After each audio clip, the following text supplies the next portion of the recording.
Assalamualaikum warahmatullahi wabarakatuh. Salam sehat berlimpah rezeki untuk kawan Aceh dimanapun berada. Ketemu lagi nih sama Aceh di channel Audio Cerita. Untuk menjawab rasa penasaran kawan Aceh di episode sebelumnya, gak usah lama-lama lagi. Mari kita langsung masuk ke ceritanya.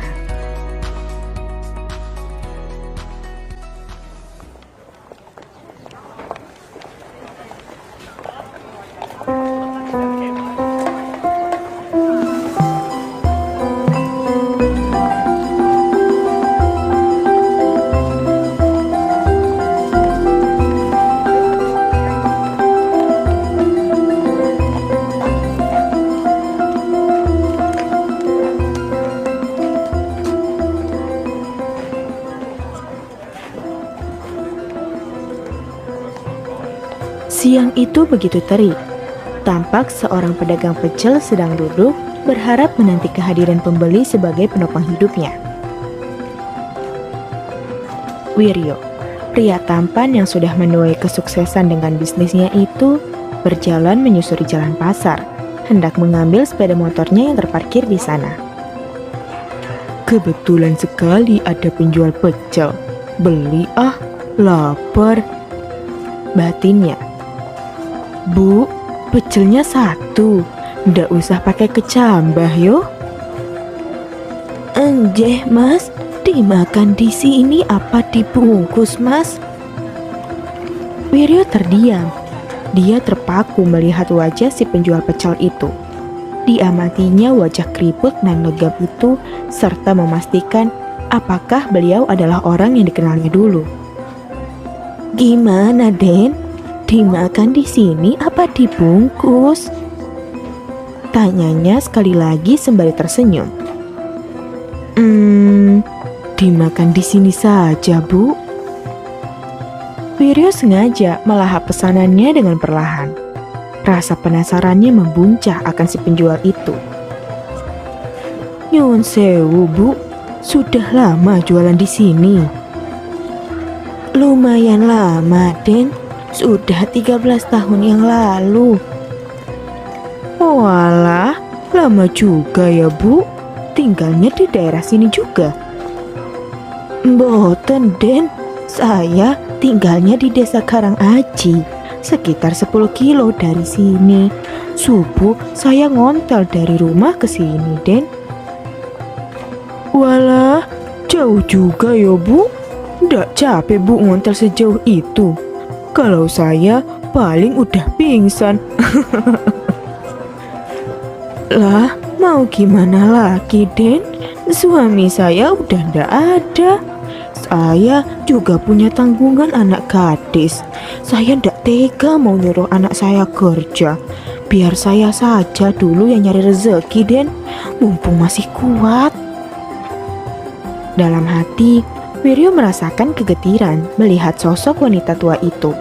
Menjadi janda tua dan sekaligus tulang punggung keluarga tidaklah mudah. Berbeda sekali dengan dirinya yang bergelimang harta. Bu, berapa pecelnya? Saya pesan 4 lagi ya, dibungkus. Pecel jenengan top markotop.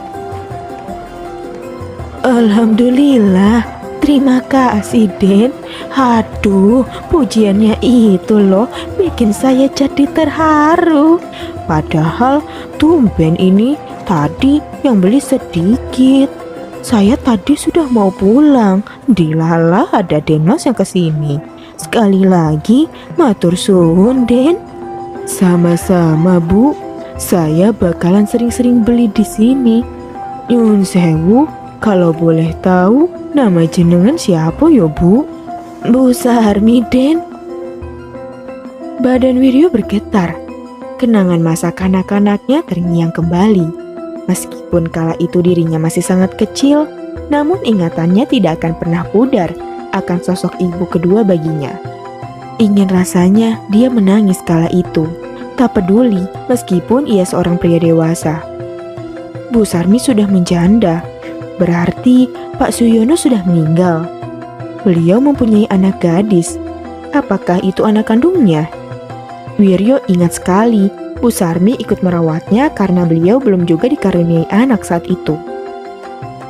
Hatinya tak kuasa ingin memeluk wanita tua itu.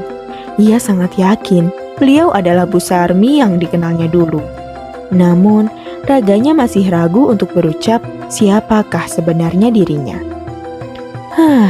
Mungkin Bu Sarmi sudah melupakannya karena itu sudah berpuluh tahun yang lalu. Wiryo berlaku seolah-olah dia baru mengenal wanita itu. Rasa penasaran akan kehidupan Bu Sarmi saat ini membuatnya ingin selalu mengunjungi Bu Sarmi setiap hari. Pasca pertemuan pertama dengan Bu Sarmi, Wiryo sengaja mengajak kedua orang tuanya untuk mengunjungi tempat Bu Sarmi berdagang. Saat itulah terjadi tragedi uraian air mata yang menghiasi reuni kecil mereka. Bu Sarmi sangat bahagia karena bertemu kembali dengan anak lelaki pertama baginya. Tak peduli sebesar apa Wiryo sekarang, Bu Sarmi tetap memeluk dan menciuminya layaknya Wiryo kecil dulu. Wiryo memang sering mengunjungi pasar, bukan hanya karena ibu asuhnya dulu, ia juga menjalankan kesibukan bisnisnya. Pagi itu, pekerjaannya sudah selesai. Dengan berbekal sembako yang akan dihadiahkan kepada ibu asuhnya, ia berjalan menuju tempat Bu Sarmi berdagang. Namun tiba-tiba ia urungkan niatnya untuk mengunjungi Bu Sarmi. Hiruk-pikuk pembeli sangat ramai mengitari dagangan Bu Sarmi. Heran, biasanya pembeli Bu Sarmi tidak seramai ini. Tumben sekali. Saat pembeli satu persatu mulai pergi, samar-samar terlihat seorang gadis muda di sana. Gadis itu terlihat membantu Bu Sarmi berdagang. Perawakannya tinggi dan langsing. Dari kejauhan pun gadis itu tampak mempesona. Wiryo menebak gadis itu adalah anak Bu Sarmi yang sudah banyak ia dengar dari cerita ibu asuhnya itu. Bukan lelaki namanya jika tidak penasaran dengan wanita. Namun, Wiryo tidak berani menampakkan dirinya saat Bu Sarmi mengajak anak gadisnya berjualan. Entahlah, masih ada rasa malu bercampur bingung jika seandainya ia bertemu dengan gadis itu. Belum lagi banyak pembeli laki-laki yang mungkin sengaja membeli dagangan Bu Sarmi hanya sekedar ingin menggoda gadis cantik itu. Wajar saja dagangannya laris manis, yang berjualan saja sudah menarik perhatian. Wiryo diam-diam mengamati gadis itu setiap ia berjualan dengan ibunya. Matanya tersihir dengan kecantikan gadis itu. Baju yang dikenakannya ala kadar. Rambut panjangnya terkadang hanya diikat sekenanya. Namun, wajah ayunya tidak bisa dibohongi. Padahal, berpuluh-puluh wanita yang terang-terangan menyatakan cinta pada Wiryo. Tak ada satupun yang membuatnya tertarik. Ia hanya tertarik pada bisnis dan bisnis. Sampai-sampai Pak Ismo ayahnya mengkhawatirkan anaknya yang tetap membujang meskipun sudah berkepala 3. Wiryo tak bisa menampik perasaannya. Jantungnya berdebar setiap kali ia menatap wanita itu dari kejauhan. Ia jatuh cinta pada pandangan pertama. Tanpa sadar, ia memperhatikan setiap gerak-gerik hingga setiap detail yang ada di tubuh gadis itu. Oh Tuhan, aku jatuh cinta pada gadis itu. Wiryo sudah tak bisa menahan dirinya. Ia terobsesi untuk memiliki gadis itu seutuhnya. Sudut pandang Jumiati. Jadi begitu ceritanya, Mas. Aku tidak menyangka akan semua cerita suamiku, terutama saat Mas Wiryo sudah memperhatikanku sejak lama. Iya sayang, Mas pertama lihat adek kayak tegang-tegang gitu. Kamu cantik sih. Dia menggodaku lagi. Mas ini sukanya gombal terus. Lama-lama nanti bisa sekarung kalau dikumpulin. Malam itu, aku dan Mas Wiryo bercengkrama berdua di atas sofa ruang tengah, sembari melepas penat setelah ia bekerja. Kepalanya sengaja direbahkan di atas pahaku. Ternyata ada sosok manja di tubuhnya yang tinggi besar itu. Dia menceritakan kisahnya dulu hingga pernikahan itu terjadi. Rencana Tuhan begitu sempurna.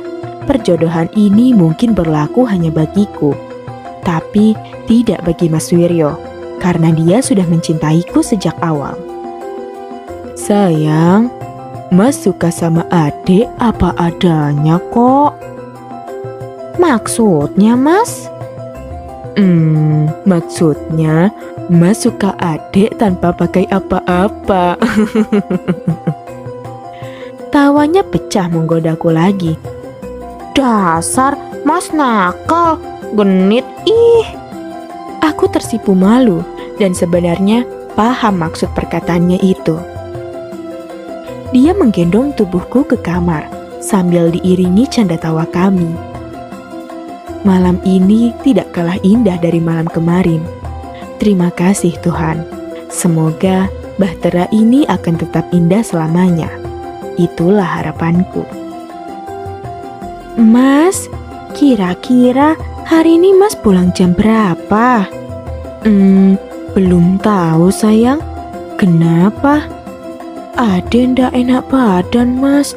Dari 2 hari kemarin kayak masuk angin. Tapi sampai sekarang belum sembuh-sembuh. Entah ada apa gerangan yang terjadi padaku. Tumben sekali aku mengalami masuk angin yang tak kunjung sembuh. Badan ini seperti kehilangan tenaga.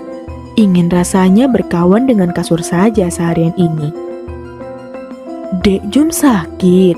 Ya udah, Mas ndak jadi pergi kalau gitu. Takut kesayanganku ini kenapa-napa. Diisi perutnya ya sayang, biar masuk anginnya ndak tambah parah. Tangannya mengelus pipiku. Jangan Mas, nanti gimana kerjaan Mas? Aku ndak apa-apa kok. Cuma dari kemarin lidahnya pahit, makan ndak selera Mas. Dek, Mas curiga. Aku terdiam sejenak. Memang sudah 2 minggu ini aku terlambat mendapatkan haid. Apakah aku hamil? Yang aku tahu orang hamil akan mual-mual seperti yang biasa aku lihat di sinetron-sinetron. Memang tidak kupungkiri, selama 3 hari ini perutku terasa mual. Dek, kita ke tempat Bubi dan Fatimah yuk. Mas yakin adik hamil. Terlihat gurat wajah Mas Wiryo begitu bahagia. Senyumnya merekah menatap wajahku. Benar, aku hamil di usia pernikahanku yang belum genap 2 bulan. Semua keluargaku bahagia. Terutama mama, karena beliau sempat khawatir aku akan bernasib sama dengan dirinya yang lama dikaruniai anak. Maha baik Tuhan yang sudah mempercayakan kami memiliki calon buah hati ini. Kini usia kandunganku baru menginjak 3 bulan. Hari-hari kulalui dengan susah payah. Badan lemas, kepala pusing, dan mual yang tidak tahu waktu. Pekerjaan rumah pun tidak bisa kukerjakan. Aku hanya bisa tiduran, sedangkan pekerjaan rumah tangga akhirnya dikerjakan oleh asisten rumah tangga. Mas Wiryo begitu sabar menghadapiku. Dia selalu pulang kerja lebih awal untuk memastikan keadaanku. Aku semakin mencintainya.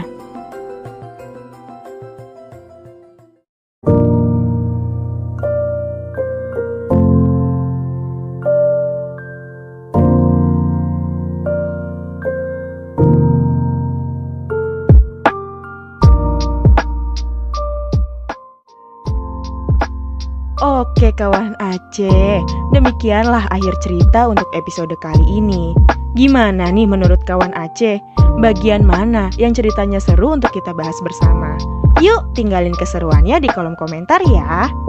Buat yang masih penasaran sama kelanjutan ceritanya, kasih jempolnya dulu dong, biar Aceh makin cepat update-nya lagi.